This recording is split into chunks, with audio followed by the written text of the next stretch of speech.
Hello, we're live. Welcome to the Bradley J. Show. Some folks' lives were saved by rock and roll. At least that's what Lou Reed says. But others were saved by other things, like, for example, comedy. And my guest today, Ron Blake, his life was saved by comedy. But this isn't really about comedy. This is about survival, surviving PTSD, and not the watered down types of PSD we hear about today, but real bad stuff happened to Ron and real bad PTSD, and he has worked out a way to survive. And that way is a story. And the story is intriguing as hell. It's his life. It's been his life for a long time. And it'll be inspiring, I think. So welcome to the show, Ron Blake. Well, thank you for having me, Bradley. I appreciate it. And you were on my show on WBZ in 2017. Is that true? Yeah, it was October 2nd, 2017. October. Long time ago. One of the great things about doing that show is all the people I would meet, including you. So, since you've told this story a bunch and you've been doing this a long time, I want you to begin and give me the efficient version of your story. Yes, I got to start with the trauma because, otherwise none of this would make sense, what I'm doing. But this was back, 13 years ago, right before Christmas.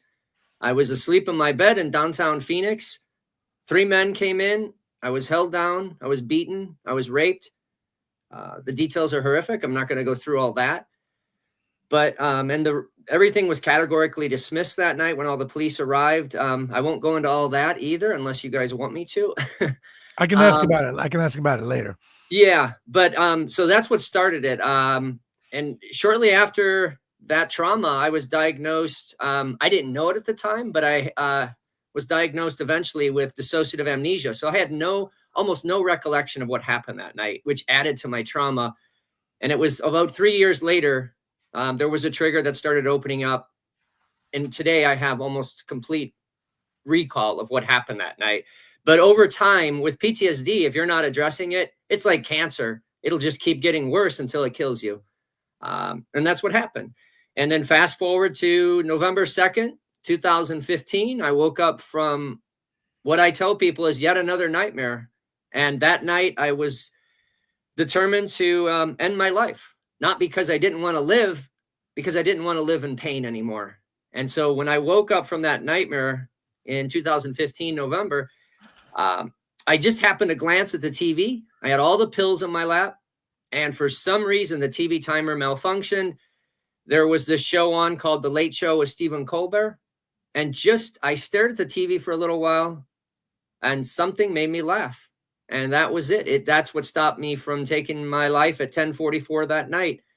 And that began this journey. I promised myself there was something good left in me. I said, I'm going to get out. I'm going to tell the world my story. I'm going to learn how to talk about what happened to me. And every day for almost 3,400 days, I take these giant foam boards out with me. And on the top, it says Blake Late Show. And I walk up to total strangers and say, hey, my name is Blake. I'm trying to get on the Late Show with Colbert. Can I tell you my story? And that's how the journey began. Okay. I have some questions. Number one, and they're not in chronological order, when you had the pills in your lap and you're ready to commit suicide and you laughed, in that, few minutes, few seconds even, what happened? You were despondent and you laughed. What about that laughter changed it? Do you have any idea? Did it make I do. What about it gave you hope?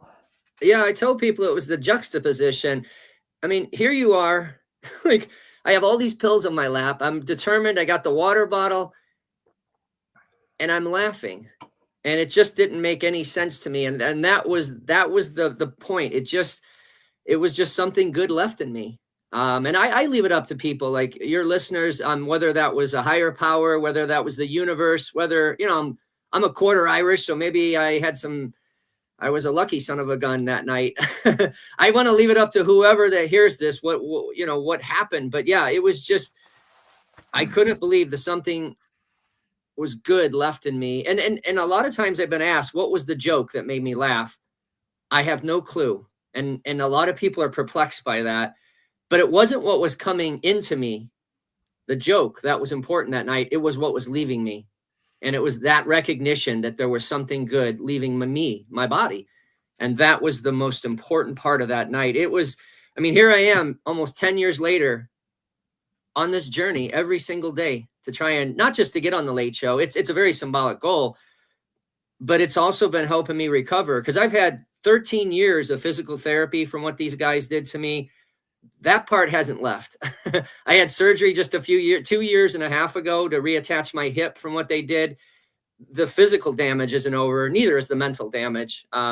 So, you know, that laughter though, just catapulted me on an 87,000 mile journey around this country and Mexico. That tells you the power of hope and a moment of laughter. I guess you didn't really think you had any laughter in you, or anything good or fun or anything at all to live for. But then you laughed in spite of yourself, and you thought, whoa, wait a minute, maybe there is something in there. Anyway, so that was kind of grounds. That was the big bang moment. You were going in, and then boom, in that moment you went out like the big bang. And you decided at some point, probably not right then, that you were going on this journey. And tell me about the journey and the goal of the journey and the means to the goal of the journey. Well, there were three things. Every time I go out and meet a stranger and they sign something on one of these giant foam boards I have, it confirms three things: that I got out of my home that day, I talked to somebody, engaged them about what happened to me, and that I have a goal. And for somebody that has PTSD, that's incredible, because there are so many people that they can't do any of those three things. And so each day, every time, again, somebody puts something on one of those boards, it confirms for me those things. And my therapists don't have to just take my word for it. I mean, we can all walk into a therapist's office or a doctor's office and they'll say, hey, did you stop smoking? Did you do this? Did you do that? We talked about this. They don't have to take my word that I've gotten out and met people. They can see these boards, and I can say, you can talk to all these people, you know, and tens of thousands of them can confirm my story. And so it just keeps me going every single day. That became the power of this journey. It's given me a purpose, and a good purpose. Everybody needs a purpose. A lot of people, even without PTSD, have no purpose now. So that's doubly advantageous to you. So the foam boards, are they valuable do they have intrinsic value, the signing? Yes, they do. You've already said that. But are they also to try to get attention of Stephen Colbert so you can get on the show? Yeah. I mean, I've had reporters that have asked me, they said, do you really want to get on the show? Well, that's what I'm saying. I'm thinking too. Then you won't have a goal anymore if you get on the show. And I tell them, I'm like, well, do you not really understand what happened that night? It's, you know, I have people that say, what about Jimmy Kimmel? What about Jimmy Fallon? Well, and I say, what about them? You know, they're funny guys. Samantha Bee, you know, any of these comedians late night, but that wasn't what was on that night. And it didn't even have to be comedy. I mean, who knows? Maybe a cat could have walked in front of me and changed my life that night, or a piece of, you know, a food, but it wasn't any of that. It was this moment with Stephen Colbert. And that's why there's so much significance. And yes, these boards do have such value. They've actually been put in art exhibits now. 9 of them have been framed, and I want to say there's 15 or 20 galleries or exhibits that they've been put in. Apparently they're called social practice. Well, not apparently, art professors told me they're called social practice artwork. So all the people that I'm meeting, they're helping me make art, and it's been really cool. And that's what's inspiring and entertaining and informing other people. And so you've been thousands of miles doing this. This is do you fly? Do you drive around? Do you fly? You have to drive because you couldn't take the big foam boards on the airplane, right? You probably have to have I've walked a lot too. I do carry, especially in the Phoenix metro area, I will get out and I'll walk. I mean, some days I've walked I want to say 10 miles, just like out tonight. There's a huge art festival in downtown Phoenix. I will walk it. It'll probably be the 73rd First Friday art walk that I'll be at. And just so many people come running up to me and say, hey, I met you 7 years ago. I signed one of your boards. You know, we're fingers crossed you're going to get on the show someday. But they also tell me their stories. And that, Bradley, like, wow, the stories of these tens of thousands of people I've met. Wow. I don't like, I hope someday somebody does a documentary about the people I've met, because it's fascinating. Just like you. I mean, you've interviewed a lot of people, and you can probably attest to that. Do you hear mostly PTSD stories from other people? Or is that what you're talking about? Sometimes, yeah. I mean, I will hear trauma stories, but you know, and then people think this is a journey of sadness. It's not. You know, a lot of people, we've come together, all these people to sign these boards, and it's like a collective, huge collective community of triumph. Because people will tell me, I have first responders, I have military, I have rape survivors like me, that people will just start opening up to me. And apparently psychologists said, because I'm a complete stranger, people feel more comfortable talking to me than they do their own family members or their good friends. And that really surprised me. But wow, the things that people will open up to with me it's wow. I never expected it, but they do open up to me about just about everything. So have you ever considered doing what I'm doing, you know, having a podcasty kind of a show like this to have guests and share? I mean, I could. I'd have to learn from you how to do. I'm sure it's not easy. Like, there's more to it. But yeah, I mean, it might be nice someday to share, because whatever's left up in my head before I die someday, it's gone. You know, and all the stories that people have told me, the verbal stories, yeah, obviously, yeah, if you don't get them out, they're stuck with me, and that's it. And I think there's such a beauty to like what you're doing, Bradley. Again, it's like you help tell these stories. And that's, there's an importance in that. I think in life, that is how we connect with each other, through our stories. So yes, someday maybe I would try to see if I could get a podcast to share these stories. Yeah, you need instead of learning to do it yourself, try to get a partner, because there's a lot of people that want to do a podcast, but they don't have any idea really anything legitimate to do. You have the content, you have the story, they have the technical ability. So if I were you, rather than, you know, go through all the learning curve and everything, is partner up with somebody. Maybe you could contact universities and just put a thing together telling your story and what you do and how you'd like to expand that online. And you're looking for some, maybe it would be an internship for a student or something. I don't know, but there's all kinds of kids that know how to do this. And the other thing is, if you only did this, then you'd lose the personal contact. You would need to do both. You need to see the people in person. It is quite isolating to do what I do, because I don't see anybody. I'm in my own little room. So there's that. You wouldn't want to do that only, because you would be alone and you'd get sad. So you just want to do that in addition to other questions. Going back to the night of the trauma, I'm sure everybody asked this too. The police, you said the police were dismissive. Why? Any idea? Well, I do know, and I have a very credible person that identified why.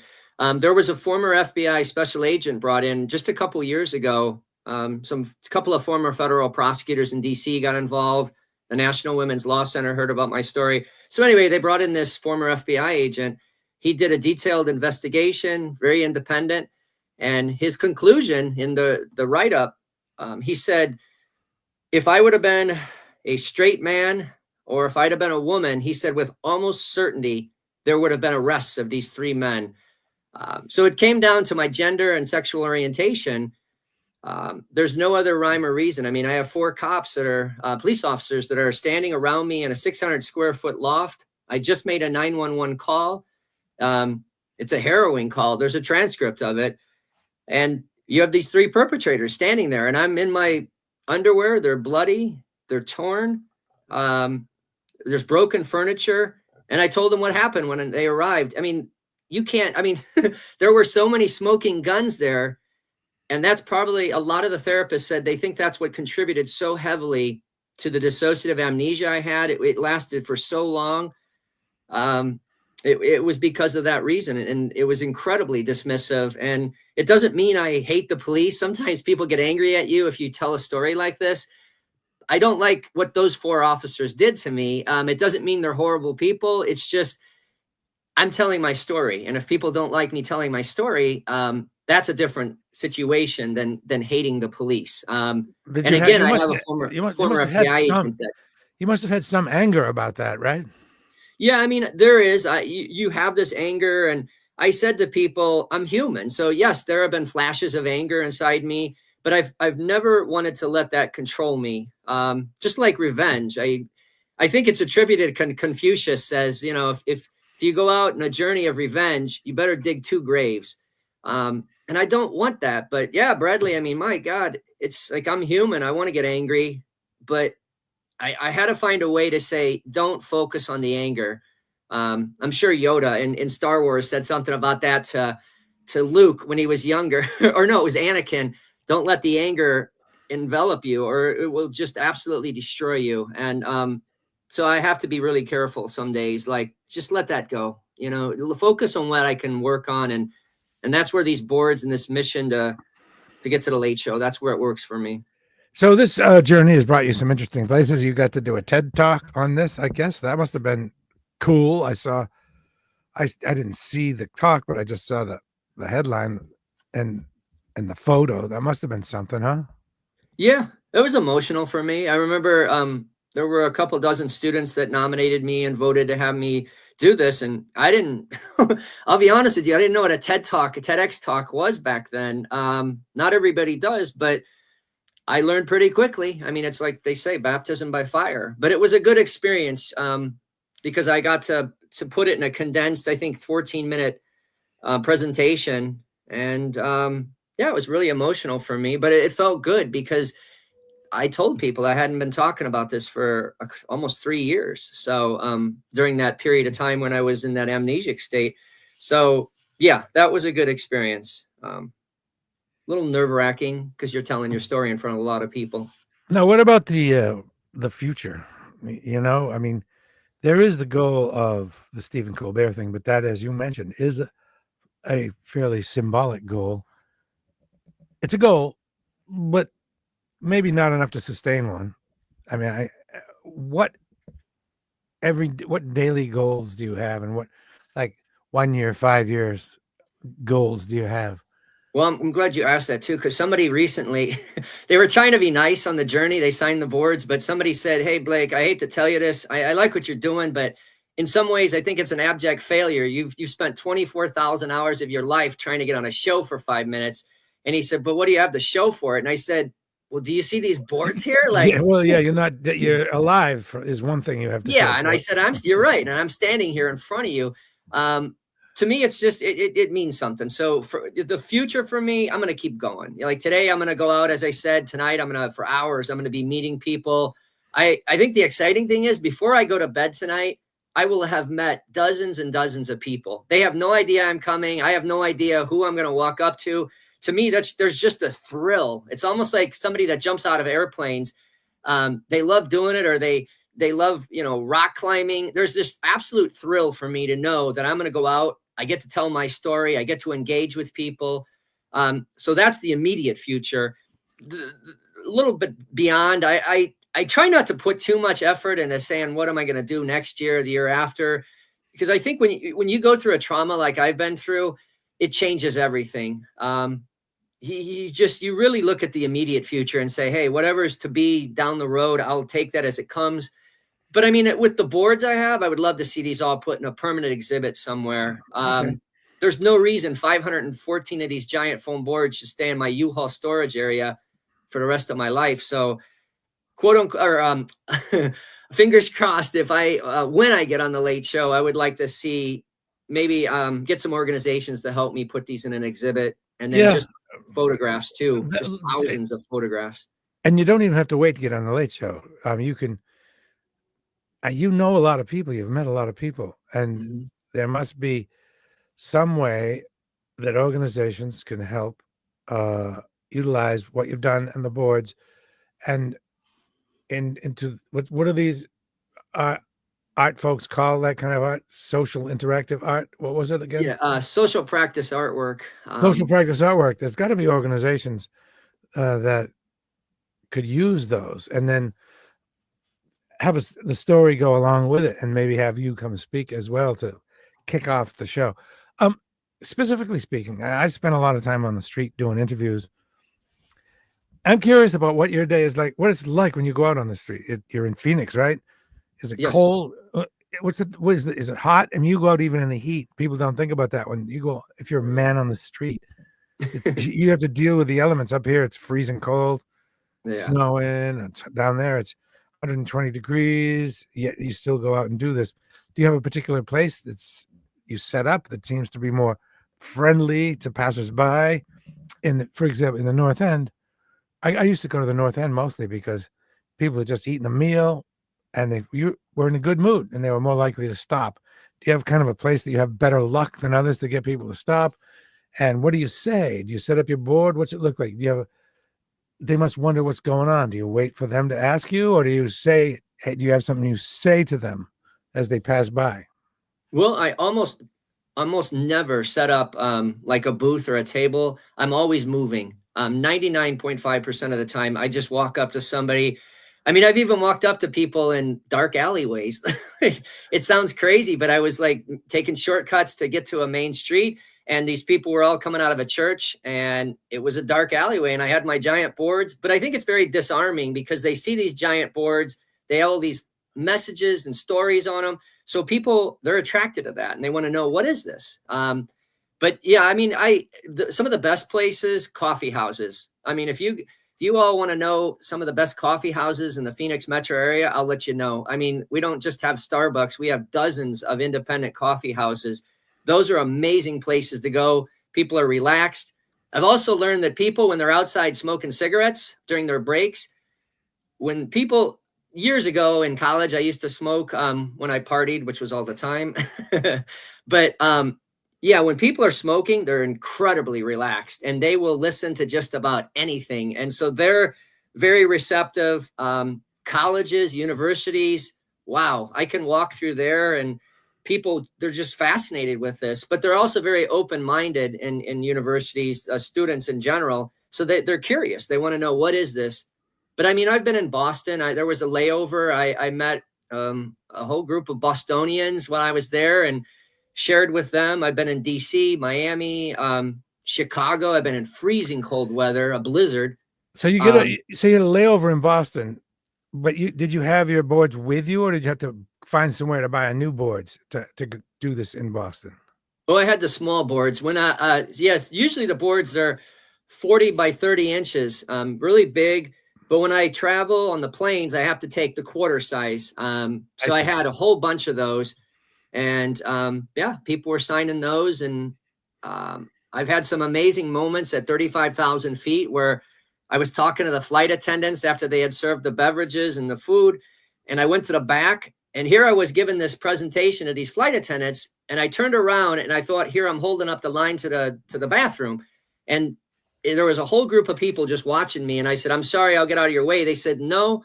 And there were some people crying, and they came up and hugged me. And they said, the whole back of the plane heard what you just said to these flight attendants. And one by one, almost everybody in that plane in the back came up and hugged me. They signed the boards. So sometimes the places that I find are just, wow, just spontaneity. So that was spontaneity at 35,000 feet. Man, that must have made you feel good. What can people do to help you? I always say, to get to the goal, somebody's got to know somebody that knows Stephen Colbert. I'm pretty sure the reason I haven't got on, I don't have a lot of followers on social media. I never went into this to get as many followers as I could. I went into this first and foremost. It sounds very selfish. I needed to find a reason to keep going, even after that moment of laughter that night. But yeah, if somebody wants to help, there's got to be an influencer out there that's going to be able to get this to the attention. And I feel like once I get on the show, I always tell people, I think what this can do is inform, entertain, and inspire people to go out on their own hero's journey. And also to see that no one walks the path alone. It sounds so cliche, but when you have 514 giant boards of tens of thousands of stories of support, obviously nobody does walk that path alone. And that would visualize that in a very impressive way. So in addition to helping you get on the show, what can people do to help you? I guess if one thing is, if anyone sees this and knows of any way to utilize what you do, to publicize what you do, to help you do what you do, if some organization can do an installation of your art, if there's any way to connect organizations with what you do, and anybody knows about that, please contact, me. And how do people contact you, Blake? Probably, I mean, maybe the best way is Instagram. It's it's Blake Late Show on Instagram, and they can message me on there. I would think that would be the best way. Okay. Yeah. Well, I will share the heck out of this. And one thing that everyone can do is when you watch this, share it with everybody you know. And also share it with large Facebook groups. If everybody joined one PTSD support group on Facebook, there's big giant groups on Facebook, 100,000s. Like some groups have more than 100,000. If you shared this with on those big Facebook groups, it would be a big help. Thank you very much for sharing your story and being so courageous. And I appreciate all your kind words, etc. Thank you very much, Blake. Yeah, thank you for having me again to share. I mean, it's hard to believe it's been 7.5 years since I did that interview with you years ago. Like, wow, it's just time is flying. But yeah, thank you for letting me share and give an update with you and your listeners. I appreciate it. Okay, we'll keep in touch. And again, folks, please share this. I'm going to end this now, but it's not going to be live anymore, but I'll just still talk to you and say goodbye. So thank you very much. And